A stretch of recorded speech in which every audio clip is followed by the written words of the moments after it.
Hello friends, मैं हूं Sam Satyam and स्वागत है आपका मेरे channel sets of story teller में।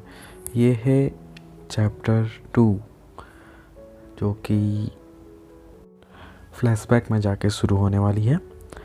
तो चलिए शुरू करते हैं। मेरी में स्ट्रेंजर का चैप्टर 2। मई 2013। रिवाना ने एक जमाई के साथ अपनी नींद से भरी आंखें खोली। उसके मुंह से लार टपक रही थी। इससे पहले कि वह बिस्तर से उतर पाती, ऊपर पंखे से लटकते अपने ही शरीर को देखकर उसके दिल की धड़कनें जैसे रुक सी गई। पंखे से लटकता हुआ शरीर उसी नाइट ड्रेस में था जो उसने पहन रखी थी। अपनी जमी हुई पथरीली आंखों से वो शरीर ठीक रिवाना की तरफ देख रहा था। जैसे ही दोनों की नज़रें मिली, पंखा से लटका हुआ वो शरीर खिलखिलाकर हंस पड़ा। रिवाना उठकर कमरे से बाहर भाग जाना चाहती थी, लेकिन ऐसा लगा जैसे किसी ने उसे बिस्तर से चिपका दिया है। हंसी की आवाज़ अब इतनी तेज हो गई थी कि रिवाना को लगा वह बहरी हो जाएगी। इससे पहले कि उसे सपने में कुछ और ज़्यादा खौफनाक होता, इस बार उसकी वाकई नींद खुल गई थी। मई का महीना था। कोलकाता में गर्मी और उमस दोनों थी। गर्मी हो या सर्दी, रिवाना को हमेशा से ऐसी एकदम ठंडा करके कंबल ओढ़कर सोने की आदत थी। उसने एक लंबी सांस छोड़ी, जैसे कि वो अपने भीतर से इस खराब सपने के डर को निकाल फेंकना चाहती हो। उसने यही सपना एक बार और देखा था। उस बार वो ठंडे पसीने में तरबर हो चुकी थी। उसने अपने तकिए के नीचे से अपना सैमसंग S3 फ़ोन निकाला। सुबह के 4:44 हो रहे थे। उसे मालूम था कि अगले 1 मिनट में अलार्म बजेगा और उस वक्त उसे अपना एक नया रूप लेना होगा। Rivana Banerjee, programmer analyst, tech site technology. 4 महीने पहले ही रिवाना ने कैंपस इंटरव्यू में 2 IT कंपनी के इंटरव्यू क्रैक किए थे। कोलकाता के स्लॉट लेक के Techno Asia College of Engineering के आखिरी सेमेस्टर के पहले वाले सेमेस्टर में ही एक कंपनी ने उसे बेंगलुरु की प्लेसमेंट दी, जबकि उतनी ही सैलरी पर दूसरी कंपनी उसे मुंबई भेज रही थी। कंप्यूटर इंजीनियर बन जाने के बाद भी जब बेंगलुरु वाली कंपनी ने रिवाना को ऑफ़र लेटर नहीं भेजा, तो रिवाना ने मुंबई जाने का फ़ैसला कर लिया। उसके मम्मी पापा शुरू में उसको इतनी दूर अकेले भेजने से घबरा रहे थे, क्योंकि रिवाना उनकी एकलौती संतान थी और पहले कभी वो उनसे इतनी दूर अकेले नहीं रही थी। धीरे धीरे वे मान गए, क्योंकि उन्हें मालूम था कि वक्त के साथ उन्हें भी बदलना होगा। अलार्म पल भर के लिए बजता रहा और फिर रिवाना ने उसे बंद कर दिया। उसने अपने उस खराब सपने के बारे में भूलने की कोशिश की और दिन की नई शुरुआत के लिए जल्दी से ईश्वर को याद किया। फिर वो बिस्तर से उतरी, अपने कमरे से बाहर निकली और फिर कॉरिडोर से होते हुए नीचे वाली मंजिल के लिए उतरने लगी। उसने सीढ़ियाँ से नीचे झाँक कर देखा कि किचन की ट्यूबलाइट ऑन है। हमेशा की तरह उसकी माँ उससे पहले उठ गई थी। मम्मा, मेरे कपड़े बिस्तर पर रख देना, एक राजकुमारी की तरह उसने अपनी माँ को हुक्म दिया और कमरे से अटैच्ड बाथरूम में जा घुसी। उसने जल्दी से शावर लिया और बाथरूम में निकली तो देखा कि उसकी माँ ने वाकई उसके लिए कुर्ती और लेगिंग्स निकाल कर बिस्तर पर रख दिया है। लेकिन ये वो कपड़े नहीं थे जो उसने पिछली रात को अपनी माँ के सामने पसंद किए थे। उसे इस बात पर और ज़्यादा गुस्सा आया कि उसकी ये कुर्ती उसके फेवरेट ब्रांड बीबा से नहीं है। ये तो कोई सस्ती वाली कुर्ती थी जो उसकी माँ हाथी बागान के किसी सस्ते से स्टोर से उसके लिए ख़रीद कर लाई थी। मम्मा, वो चीखी। क्या हुआ मिनी? उसकी माँ ने सीढ़ियों से चढ़ते हुए पूछा। वो नीली वाली कुर्ती कहाँ है मम्मा? मैंने तुमसे कहा था ना कि मैं आज वही वाली कुर्ती पहनूंगी। माँ कमरे में घुसी तो रिवाना ने चेहरा बनाते हुए उनसे पूछा। मैंने कल नीली वाली कुर्ती विष्णु को इस्त्री करने दे दी थी, लेकिन वो रात में कपड़े लेकर आया ही नहीं। उसकी माँ की आवाज़ में अपराध बोध था। तुम इस मरून वाली कुर्ती में भी बहुत अच्छी लगोगी। वो बात नहीं है मम्मा, तुम्हें मालूम है ना, मुझे कुछ ब्रांड्स अच्छे लगते हैं और मैं वही पहनती हूँ। अगर तुमने मुझसे बता दिया होता कि ब्लू वाली कुर्ती नहीं है तो मैं कुछ और निकाल लेती। बाबा ने तो अब मेरे सारे कपड़े भी फेंक कर दिए। उसकी आवाज़ में एक किस्म की तल्खी थी। रिवाना भी ये बात जानती थी। रिवाना ने देखा कि उसकी माँ चुपचाप कमरे से निकल गई। तुरंत उसने बाहर जाकर देखा कि माँ नीचे रसोई में खड़ी होकर रो रही है। मैं जानती हूँ, उसकी माँ ने अपने आंचल के कोने से अपने आंसू पोंछते हुए कहा। जब तुम मुंबई में अकेले रहोगी तो वो ही पहनना जो तुम्हें अच्छा लगे। दीवाना ने अपनी माँ का कंधा थाम लिया और उनके चेहरे को अपनी ओर घुमाते हुए कहा, सॉरी मम्मा, तुम्हें पता भी है मैं तुम्हें और बाबा को कितना मिस करूँगी। उसके बाद उसने अपनी माँ को चूमा और उन्हें ज़ोर से गले लगा लिया। तभी उसके बाबा उबासियाँ लेते हुए रसोई के दरवाजे तक आ गए। मिनी, तुम्हारी फ़्लाइट मिस हो गई क्या? अपनी आंखों से नींद पोंछते हुए बाबा ने पूछा। नहीं बाबा, लेकिन अगर अब मैं जल्दी नहीं करूँगी तो पक्का फ़्लाइट मिस हो जाएगी। बाबा प्लीज़ मेरे बैग से ऑफ वाइट कुर्ती निकाल दो। इतना कहकर वो अपने कमरे में चली गई। उसे तैयार होने में 20 मिनट का वक्त लगा। उसकी माँ उबले हुए आलू, चावल और ऑमलेट के साथ ब्रेकफास्ट टेबल पर उसका इंतज़ार कर रही थी। उसका मन शिकायत करने का हुआ क्योंकि चावल और घी खाकर उसके पहले से ही थोड़े भारी शरीर पर और 2-4 किलो वजन चढ़ जाता। लेकिन उसने हंसता हुआ एक चेहरा बनाया और चुपचाप नाश्ता कर लिया। भगवान ही जाने अब कब वो मुंबई से लौटेगी और कब उसे मम्मा के हाथ का खाना मिलेगा। मैं शांतनु मुखर्जी से क्या कहूँ? उसकी कुर्सी के पास खड़े उसके बाबा ने एक गिलास में हल्के गर्म नींबू पानी का घूंट लेते हुए पूछा। आप शांतनु मुखर्जी से वही कही जो अपने मिसेज गांगुली से कहा है और उन सब लोगों से कहा है जो मेरे शादी की बात करने चले आते हैं।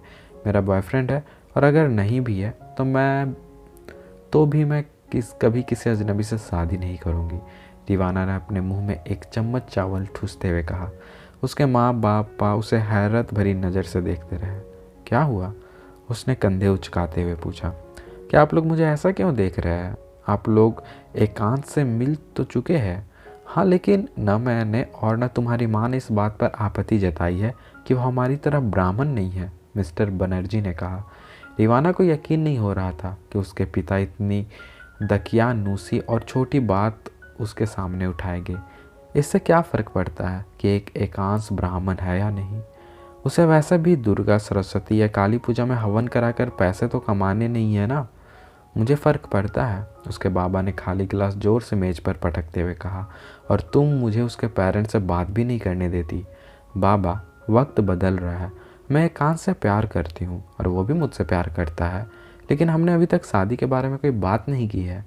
अभी तक नहीं? तो फिर तुम दोनों इतने दिन इतनी क्या बातें करते रहते हो? उसकी माँ बीच में बोल उठी। शादी को छोड़कर सब कुछ के बारे में, दीवाना ने अपनी चावल ख़त्म करते हुए कहा और देखा कि उसकी माँ उसके पिता से आंखों ही आंखों में कुछ कह रहे हैं। हम दोनों जब तैयार हो गए तो मैं अपने आप लोगों को बता दूंगी, लेकिन तब तक शादी के बारे में कोई बात नहीं, प्लीज़। अभिराज IIM से पढ़ा हुआ है। और अभिराज कौन है? दीवाना ने खड़े होते हुए पूछा। शांतनु मुखर्जी का बेटा। बाबा प्लीज़। उसके माँ बाप लाचार अपनी बेटी को वॉश बेसिन तक तेज कदमों से जाते हुए देखते रहे। कम से कम ये तो अच्छा हुआ कि आप लोग मिसेज गांगुली के स्कूल टीचर पुत्र से आगे बढ़कर एक IIM ग्रेजुएट तक गए हैं। हे भगवान, एक प्राइमरी स्कूल टीचर से कौन शादी करता है? दीवाना ने मुंह धोते हुए कहा। ठीक है। अचानक उसने अपने हाथ हवा में उछाल दिए और कहा, मैं एकांत से शादी के बारे में बात करूंगी। अब आप लोग मुझे ऐसा देखना बंद कर दीजिए। उसके माँ बाप ने राहत की एक लंबी सांस ली। मिस्टर बनर्जी अपने बेटे को नए बने नेताजी सुभाष एयरपोर्ट अपनी ऑल्टो में बिठा कर ले गए। जैसे ही डिपार्चर गेट पर उन्होंने गाड़ी रोकी, बाबा ने दीवाना की ओर मुड़ते हुए कहा, मिनी, मैंने तुम्हारे लिए मेघना दीदी को फ़ोन किया था। वो नहीं, वो एयरपोर्ट नहीं आ पाएगी क्योंकि उनका ऑफिस है, इसलिए मुझे एयरपोर्ट से मेरू कैब लेकर उनके घर जाना होगा। सिक्योरिटी गार्ड से चाबी लेनी होगी और तब अंदर जाना होगा। बाबा, आप मुझे ये बात 4 बार बता चुके हैं। वो अपनी माँ बापा के साथ ही गाड़ी से बाहर निकली। उसके माँ ने अपने पति की एक कुल्ली मुस्कान फेंकी और फुसफुसाते हुए कहा, माए बोड़ो होए गे छे बुझे छो, बेटी बड़ी हो गई है, समझे? मिस्टर बनर्जी ने सहमति से सिर हिलाया। उनकी बेटी वाकई बड़ी हो गई थी। उन्होंने अपनी घबराहट छुपाने के अंदाज में कहा, अपने पैन कार्ड की कॉपी और टिकट का प्रिंट आउट बाहर निकाल लो, एंट्रेंस गेट पर दिखाने की ज़रूरत पड़ेगी। दीवाना टिकट और पैन कार्ड दोनों बाबा के सामने लहराते हुए मुस्कुराई। दोनों उसे गेट तक छोड़ने गए। रिवाना ने झुककर दोनों के पैर छुए और उनके गालों को एक एक करके चूम लिया। उसने ये कभी नहीं सोचा था कि इस तरह विदाई का लम्हा इतना भारी पड़ेगा। अपने माँ बाप की उदास शक्लें देखकर उसे लग रहा था कि अगर उसने कोलकाता में ही नौकरी कर ली होती तो अच्छा होता। रिवाना 2 घंटे और 40 मिनट की फ़्लाइट में सोती रही। जहाज़ की खिड़की से जब धूप उसके चेहरे पर पड़ी तब जाकर उसकी आंखें खुली। बाहर का नज़ारा देखते ही उसने तुरंत एयरप्लेन मोड में पड़ा हुआ अपना फ़ोन उठा लिया और एक के बाद एक तस्वीरें खींचने लगी।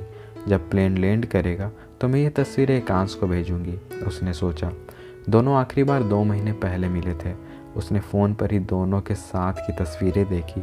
एक एल्बम में वो तस्वीरें थी जो एकांश के बेंगलुरु जाने से पहले वाली रात दोनों ने खींची थी। एकांश ने बेंगलुरु में ही एक सॉफ्टवेयर कंपनी ज्वाइन कर ली थी। जाने से पहले वाली रात दोनों ने पार्क स्ट्रीट के पीटर कैट रेस्टोरेंट में साथ में डिनर किया। अपनी काली राउंड नेक वाली टी शर्ट में वो बहुत हैंडसम लग रहा था। रिवाना ने उस दिन अनारकली सूट पहन रखा था। डिनर के बाद दोनों हाथ में हाथ डाले चुपचाप सड़क पर टहलते रहे थे, खामोश, बिना कुछ ज़्यादा बोले, एक दूसरे को चोरी छुपे बीच बीच में देखते हुए। आखिरी में दोनों ने एक बंद पड़े स्ट्रीट लैंप के पीछे खड़े होकर एक दूसरे को चूमा था। इस एक किस का मतलब है कि मेरे भीतर का कोई एक हिस्सा हमेशा तुम पर यकीन करेगा। इस किस का मतलब है कि तुम हमेशा मेरे साथ रहोगी। इस एक किस का मतलब है कि हमारा एक हिस्सा एक दूसरे को हमेशा माफ़ कर सकेगा। एकांश ने उस छोटे से बोसे के बाद रिवाना की उदास आंखों में अपनी उदास आंखें को झांकते हुए कहा था। उसके बाद दोनों ने एक आखिरी बार एक दूसरे को और गहरे होठों पर चूमा और रिवाना की आंखें बरसती रही। फ़्लाइट अटेंडेंट ने धीरे से इन फ्लाइट मील का ऑर्डर लेने के लिए उसका कंधा थपथपाया। रिवाना को अचानक समझ में आया कि उसकी आंखें गीली थी। उसने जल्दी से अपने सेट्स निकाल कर पहन लिए, अपनी आंखें ढक ली। अगर उसे भी बेंगलुरु में ही नौकरी मिल गई होती तो कितना अच्छा होता। वो बेंगलुरु वाली कंपनी के ऑफ़र लेटर का इंतज़ार करने के लिए तैयार थी और मुंबई वाली नौकरी को हाथ से जाने देना चाहती थी। एक बार बेंगलुरु पहुंचकर वो कुछ महीने बाद दूसरी नौकरी कर सकती थी, लेकिन ऐसा हुआ नहीं। उस वक्त जो नौकरी मिल रही थी उसे ले लेना अच्छा था, क्योंकि एकांश ने उसे मार्केट में आती मंदी के बारे में बताया था और उससे कहा था कि जो हाथ में है उस नौकरी को छोड़ो नहीं। उस वक्त फ़्लाइट में बैठे हुए उसे लग रहा था कि काश वो सारी ज़िंदगी उसके साथ उसकी बाहों में बिता पाती। कोई काम नहीं, कोई हकीकत नहीं, कुछ भी ऐसा नहीं जो उन्हें डिस्टर्ब कर सके। जैसा ही फ़्लाइट ने लैंड किया, रिवाना की माँ का फ़ोन आ गया। वो जानना चाहती थी कि रिवाना ठीक तो थी और उसका सफ़र कैसा रहा था। अब फ़ोन रखो मम्मा, मेरी फ़ोन रोमिंग पर है, मैं मेघना दी के घर पहुंचकर तुम्हें फ़ोन करूंगी। उसने फ़ोन रख दिए और मेरू कैब के लिए पिक पॉइंट के बारे में पता करने में लग गई। प्री बुकिंग के बाद उसके कैब उसका इंतज़ार कर रही थी। ड्राइवर ने उसका सामान गाड़ी के डिक्की में रखने में मदद की और रिवाना के बैठते ही गाड़ी एयरपोर्ट से निकलकर शहर में आ गई। गोरेगांव ईस्ट में कहाँ मैडम? ड्राइवर ने पूछा। विष्णु धाम, उसने कहा और जल्दी से अपना फेसबुक स्टेटस अपडेट किया। पहली बार अकेले सफ़र, गजब है मुंबई। अगले ही पल उसने एकांश को फ़ोन लगाया। हाय बाबू, मैं आमची मुंबई में हूँ, कैसा लग रहा है? उसने पूछा। वो जवाब देने ही वाली थी कि अचानक उसकी नज़र कैब की सीट पर उसके बगल में रखे एक सामान पर पड़ी। वो सामान वहाँ पहले से रखा हुआ था, लेकिन तब उसकी नज़र उस पर नहीं पड़ी थी। एक सेकेंड उसने एकांश से कहा और बड़ी सफाई से आयरन करके रखी उस नीली कुर्ती को हाथ में उठा लिया। ये तो ठीक उसी कुर्ती की तरह थी जो वो सुबह में पहनना चाहती थी। या क्या ये वही कुर्ती थी? मैं तुम्हें 2 मिनट में फ़ोन करती हूँ। फ़ोन रखते ही उसने कुर्ती का ब्रांड चेक किया। Biba, medium size. उसका ब्रांड, उसकी साइज। ये किसका है? उसने ड्राइवर से पूछा। उसने तुरंत ऐसा सिर हिलाया जैसे उसे कुछ पता ना हो। मेरे को पता नहीं मैडम, शायद किसी दूसरे पैसेंजर का हो। रिवाना ने खुद पर शक करते हुए सोचा। वह अभी कुर्ती रख ही रही थी कि ड्राइवर ने उसे बताया कि वो कैब की आज की पहली पैसेंजर है। अपने भौं चढ़ाते हुए उसने उस नीली कुर्ती पर एक बार फिर नज़रें डाली और इस बार ठीक से चेक करने लगी कि कुर्ती को पूरा खोल लिया। कुर्ती की तह से कुछ नीचे आ गिरा एक सफ़ेद कपड़े का टुकड़ा जिसके बीचों बीच कढ़ाई की हुई थी। उस पर एक संदेश लिखा था, तैयार हो जाओ मिनी। उसका गला सूख गया। सिर्फ उसके माँ बाप ही उसे इस नाम से बुलाते थे। तो दोस्तों चैप्टर 2 भी यहीं पे ख़त्म होता है। उम्मीद करता हूँ आप लोगों को पसंद आया हो। तो ये नॉवेल है थोड़ा रोमांचक, थोड़ा इरोटिक, आप लोगों को बना के रखेगी आप लोगों के साथ अगर आप लोग इसे पूरा सुनेंगे तो बताइएगा कमेंट में कि कैसा लगा, ठीक है। और इंस्टाग्राम पे अगर आप लोग मुझे फॉलो करना चाहते हैं तो फॉलो कर सकते हैं, नीचे डिस्क्रिप्शन में आपको इंस्टाग्राम आईडी की मेरी लिंक मिल जाएगी। एंड मिलते हैं फिर नेक्स्ट चैप्टर में, तब तक ले बाय।